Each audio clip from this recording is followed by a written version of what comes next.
Hello दोस्तों, कैसे हैं आप सब। आशा करती हूँ कि आप सब अच्छे होंगे। अगर आप रिसेंट में कन्याकुमारी, रामेश्वरम या मदुरई जाने का प्रोग्राम बना रहे हैं तो आपने बिल्कुल सही लिंक खोला है, क्योंकि मेरी इस ब्लॉग सीरीज़ के अंदर आपको बहुत सारी वैल्यूएबल इन्फॉर्मेशन मिलेगी जो आपके इस ट्रिप पर बहुत काम आएंगी।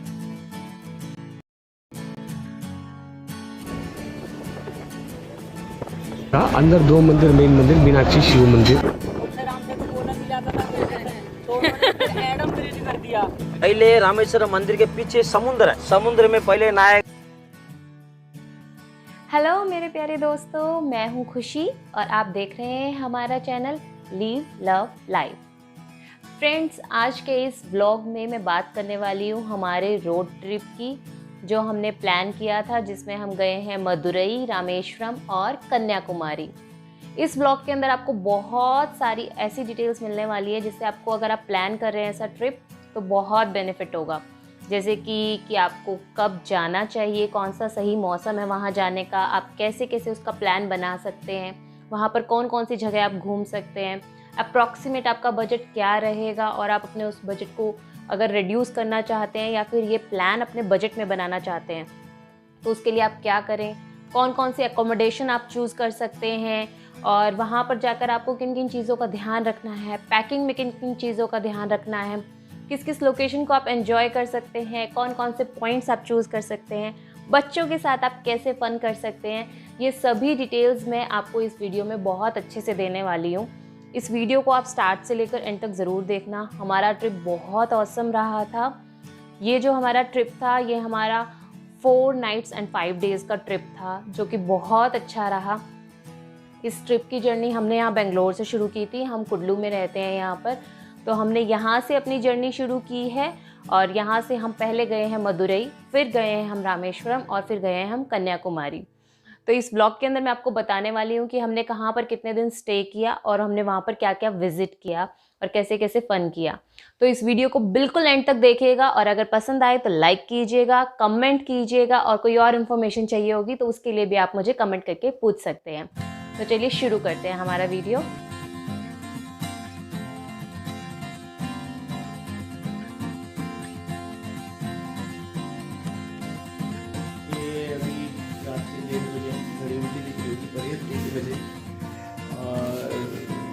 मुझे सड़ा सा पिंक कलर बनाया गया है, जस्ट पीच कलर बनाया गया है, just to match with this guys. I don't like it, ठीक है, तो पहनना पड़ा। हमारे सफ़र की शुरुआत में हमें बहुत खूबसूरत चांद देखने को मिला, और इसी खूबसूरती के साथ हम आगे बढ़ते गए। पूरे रास्ते में बहुत अच्छी लोकेशंस मिली। हमने यहाँ से जाते हुए डिसाइड किया कि हम पहले मदुरई जाएंगे, और मदुरई जाने का रास्ता यहाँ से 7 घंटे का था। बीच में हमने ब्रेक भी लिया।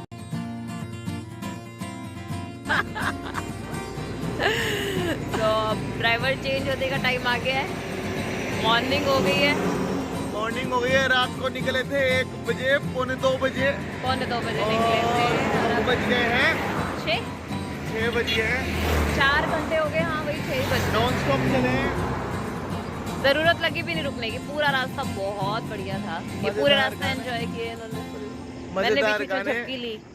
मजेदार गाने और मजेदार मौसम, और सबसे बढ़िया बात, बीवी और बच्चा दोनों सो रहे थे। मैं उठ रही थी। कोई चैंचे, कोई पैपे नहीं। तो बात करते हैं कि मदुरई में कैसे जाया जा सकता है। मदुरई में आप बाय रोड भी जा सकते हो, जैसे कि हमने रोड ट्रिप चूज़ किया है। अब बहुत वेल कनेक्टेड है ये सभी एयरवे से, बहुत अच्छा एयरपोर्ट है, सभी जगह से कनेक्टेड है, मेजर सिटीज़ से, सभी मेजर सिटी से, बसेस से भी वेल कनेक्टेड है, ट्रेन, रेलवे स्टेशन से भी वेल कनेक्टेड है। तो आप किसी भी रूट से जैसे आपको कंफर्टेबल लगे आप मदुरई पहुंच सकते हैं और अपनी आगे की जर्नी शुरू कर सकते हैं। तो दोस्तों, अब हम आपको तमिलनाडु की 3rd मेजर सिटी मदुरई में लेकर जा रहे हैं। इसे तमिलनाडु की कल्चरल कैपिटल भी कहा जाता है। इसे थोंग नागरम के नाम से भी जाना जाता है, मतलब कि वह शहर जो कभी सोता ही नहीं है। बहुत ही ब्यूटीफुल है। ये प्राचीन मंदिरों के लिए काफ़ी फेमस है।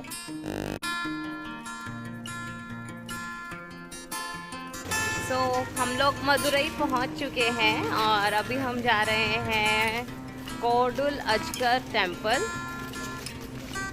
हमने अपनी गाड़ी पार्क कर दी है और यहाँ से सिर्फ ये 2 मिनट तमिलनाडु का मदुरई शहर पुराने मंदिरों के लिए बहुत स्पेशली जाना जाता है और इन मंदिरों में से एक जो फेमस टेम्पल है वो है कूडल अजगर टेम्पल। ये 600 साल से भी ज़्यादा पुराना है और पूरी तरह भगवान विष्णु को समर्पित है। मंदिर के अंदर भगवान विष्णु की बैठी हुई, खड़ी हुई, लेटी हुई विभिन्न प्रकार की ग्रेनाइट की मूर्तियाँ बनी हुई हैं। इस मंदिर की खास बात यह है कि मंदिर के शिखर की परछाई ज़मीन पर नहीं पड़ती। ये द्रविड़न स्टाइल में बना हुआ मंदिर है और बहुत ही खूबसूरत है। कूडल अजगर temple means, Kudal means Madurai and अजगर मीन्स भगवान विष्णु।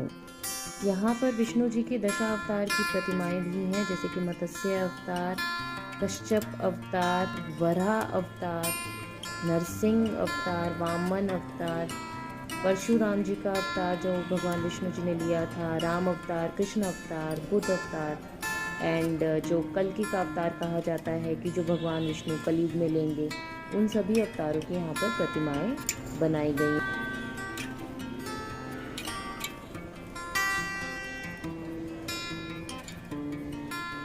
हम मदुरई में सुबह ही पहुँच गए थे और हमने होटल लेने से पहले ही ये मंदिर देख लिया, क्योंकि होटल के अंदर आपका चेक इन 12 बजे के बाद शुरू होता है और मंदिर 12:30 बजे के बाद बंद हो जाते हैं। तो हमने सोचा कि 12 बजे से पहले क्यों ना एक टेम्पल हम देख लें। तो हमने ये टेम्पल देखने के बाद में अपना एकोमोडेशन लिया। होटल यहाँ पर एसी रूम जो हैं वो 1500 से शुरू हो जाते हैं और नॉन एसी रूम अगर आप लेंगे तो वो 800 रुपये से शुरू हो जाते हैं।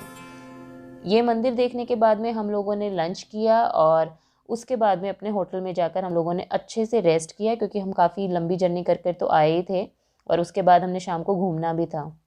लगभग 4-5 बजे हम अपने होटल से फिर से निकल गए, क्योंकि अब हमें एक बहुत ही एक्साइटिंग और सुंदर टेम्पल देखना था, जो कि है थिरुमलई मरियम्मन तेपाकुलम। तो ये जो है ये वांदियूर में है और यहाँ पर जो गॉडेस है वो मरियम्मन है। ये मंदिर मीनाक्षी मंदिर से 5 किलोमीटर की दूरी पर रहता है और मंदिर के चारों ओर बहुत ही बड़ा तालाब है। ये तमिलनाडु का सबसे बड़ा तालाब है और इस मंदिर की मूर्ति जो है तालाब के नीचे से मिली थी गणेश जी की। ये टेम्पल तिरुमलई नाम के राजा ने बनवाया था, इसीलिए इसका नाम जो है थिरुमलई मरियम्मन तेपाकुलम भी बना। कहा जाता है कि मीनाक्षी अम्मन टेम्पल में जो विनायकर की बड़ी मूर्ति है वो इसी तालाब के नीचे से प्राप्त हुई थी, जो बाद में मीनाक्षी टेम्पल में स्थापित कर दी गई। यहाँ पर 14 जनवरी से 15 फरवरी तक फ्लॉट फेस्टिवल होता है, जिसके अंदर गॉडेस मरियम्मन और गणेश जी की झांकी भी निकाली जाती है, उन्हें बाहर लाया जाता है, खूब रंग उड़ाया जाता है। शाम के वक्त ये मंदिर बहुत खूबसूरत हो जाता है। यहाँ पर पूरा मेला लग जाता है, फूड स्ट्रीट लग जाती है, इतने सारे झूले लग जाते हैं। तो बच्चों के लिए तो सुपर फन वाली चीज़ है। आप देख सकते हैं कितने झूले हैं। मतलब आप इतना ट्रिप करके आ रहे हैं, लॉन्ग ट्रिप है, और अगर आपके साथ बच्चा है तो वो इस चीज़ को देखकर बिल्कुल रिफ्रेश हो जाता है। बल्कि हमने भी झूले और साथ में हमने भी शूट गन किया, कुछ एक सामान भी खरीदा।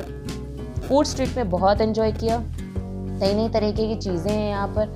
स्मोक बिस्किट भी है, बहुत तरह के मोमोज भी मिल जाएंगे आपको। आइसक्रीम लगातार वो फ्रेश बना रहे हैं और साथ साथ खर्च कर आपको दे रहे हैं। इसके अलावा जो यहाँ पर लाइटनिंग्स रहती है, जिस तरीके का व्यू बन जाता है। बेसिकली ये जो टेम्पल है ये शाम को देखने का है। अगर आप शाम को इस टेम्पल को विज़िट करेंगे तो आपको ज़्यादा अच्छा लगेगा, क्योंकि वेदर तो ऑब्वियसली वहाँ पर अच्छा रहता ही है, क्योंकि चारों तरफ तालाब है। उसके अलावा लाइटनिंग्स की वजह से और मेला और फूड स्ट्रीट और जो वहाँ का उस टाइम पर क्राउड होता है वो बहुत हैपनिंग प्लेस बन जाता है। तो अगर आप इस टेम्पल को विज़िट करते हैं तो मैं कहूँगी कि आप इस टेम्पल को इवनिंग में विज़िट कीजिएगा, ताकि आपकी जर्नी और मज़ेदार हो जाए। तमिलनाडु में यूजुअली बहुत गर्मी रहती है, तो तमिलनाडु में किसी भी शहर को विज़िट करने का जो मौसम बताते हैं वो अक्टूबर से मार्च तक का बताते हैं। पर फिर भी अगर आप और विंटर्स में जा सकते हैं, दिसंबर जनवरी, तो वो और ज़्यादा अच्छा हो सकता है, क्योंकि हम अक्टूबर स्टार्ट में गए थे और दोपहर के टाइम तब भी यहाँ पर गर्मी तो थी ही। यहाँ पर हर एक्टिविटी और फूड के प्राइस लगभग 20 से 30 रुपये तक ही थे, तो सब चीज़ें एंजॉय करने में बड़ा मज़ा आ रहा था। सब कुछ बहुत ही नॉमिनल था। हम लोग यहाँ पर सच में इतना फ़न कर रहे थे कि हमारा यहाँ से जाने का मन ही नहीं कर रहा था। लेकिन मीनाक्षी देवी मंदिर हम अभी तक गए नहीं थे और वो टेम्पल बंद ना हो जाए, इसलिए हम यहाँ से 7 बजे निकल गए थे। 7 बजे निकलने के बाद हम सीधा गए थे मीनाक्षी देवी मंदिर।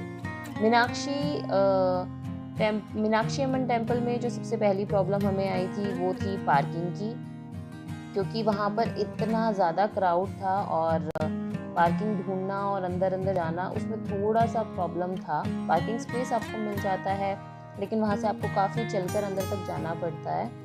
और मीनाक्षी मंदिर के अंदर आप कोई भी फ़ोन या अपने साथ कुछ भी सामान नहीं ले जा सकते हैं, तो आपको वो सब कुछ वहाँ पर लोकल रूम्स हैं, वहाँ पर आप जमा करवा सकते हैं, वरना चाहें तो आप अपनी कार में भी छोड़ सकते हैं। तो बेटर होगा कि अगर आपको जो होटल है आपका वो मीनाक्षी देवी मंदिर के पास ही मिल जाए, तो आप जो हैं वॉक करते हुए वहाँ पर चले जाएं, या फिर बेटर होगा कि आप अगर होटल से डायरेक्ट मीनाक्षी देवी मंदिर जा रहे हैं तो पब्लिक ट्रांसपोर्ट ले लीजिए, ताकि आपको इस तरीके की दिक्कत ना आए और आपका काफ़ी टाइम भी सेव हो जाए।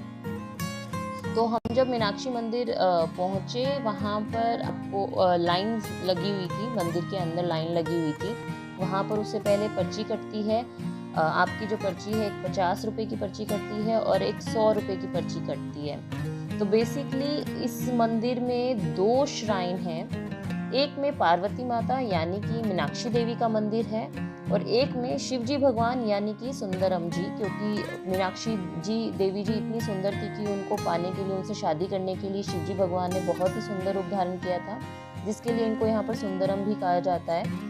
तो एक मंदिर जो है वो उनका भी है, एक श्राइन उनकी भी है। तो एक मंदिर में जाने के लिए आपकी 50 रुपये की पर्ची कटती है, और अगर आपको शिव दर्शन भी करने हैं तो आपकी 100 रुपये की पर्ची कटेगी। लेकिन 50 और 100 रुपये वाली पर्ची की लाइन जो होती है वो एक ही होती है। आप इस चीज़ के लिए मिसगाइड मत होना कि 50 वाली लाइन अलग होगी और 100 रुपये वाली लाइन अलग होगी। मंदिर के अंदर जाने के बाद आपको जो लाइन मिलेगी वो सारी ही लाइन एक होती है, और जिन्होंने जो फ्री होती हैं उनकी लाइन मंदिर के बाहर से शुरू हो जाती है, और आगे जाके मंदिर तक पहुंचने तक में सभी लाइनें मिल जाती हैं, सभी लोग मिल जाते हैं। मीनाक्षी देवी मंदिर के 5 गेट हैं। मेन एंट्रेंस जो होती है वो ईस्ट गेट से होती है, और उससे पहले 2 जगह ऐसी आती है जहाँ पर आपका सारा फोन्स और अदर स्टफ रखवा लिया जाता है। अंदर जाने से पहले आपकी चेकिंग होती है, और बहुत ही सुंदर टेम्पल है ये मंदिर सिर्फ तमिलनाडु में ही नहीं पूरे विश्व में बहुत ही फेमस है। इस मंदिर की बहुत मान्यता है, बहुत कथाएं हैं, और बहुत ही प्राचीन और प्रचलित मंदिर है। इसकी नक्काशी के लिए बहुत अच्छे से जाना जाता है। सब कुछ बहुत सुंदर है, सुंदर गोपुरम है, सुंदर मंडपम है। मंदिर के अंदर भी तालाब है और बहुत ही सुंदर लगता है। वहाँ पर भी अगर आप बाई चांस थक जाते हैं तो आपको खाने को मिल जाता है। हम इसकी लाइन में लग गए थे लगभग 7:30 पौने 8 के करीब, और वहाँ तक पहुँचते पहुँचते हमें 2 घंटे लग गए थे मंदिर तक पहुँचने के लिए। माता के मंदिर तक पहुँचने तक में हमें 2 घंटे लग गए थे, और उसके बाद में आप शिवजी वाली श्राइन में जाकर उनके दर्शन कर सकते हैं।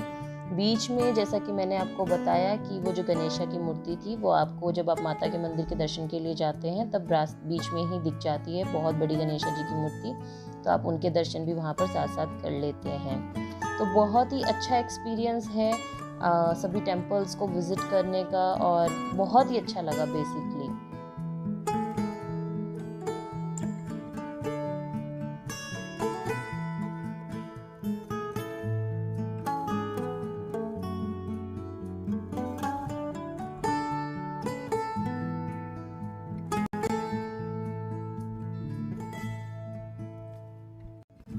अगर आप 2 दिन लगा सकते हैं मदुरई में तो आप सबसे पहले मीनाक्षी अम्मन टेम्पल देखिए, देन आप गूडलजगा टेम्पल देख सकते हैं, गांधी मेमोरियल म्यूजियम देख लिए, थिरुमलई पैलेस देख लीजिए, वांदियर मरियम टेम्पल, एंड लास्ट में अगर आपके उसमें टाइम है तो आप वगैर डैम में भी जाकर एंजॉय कर सकते हैं।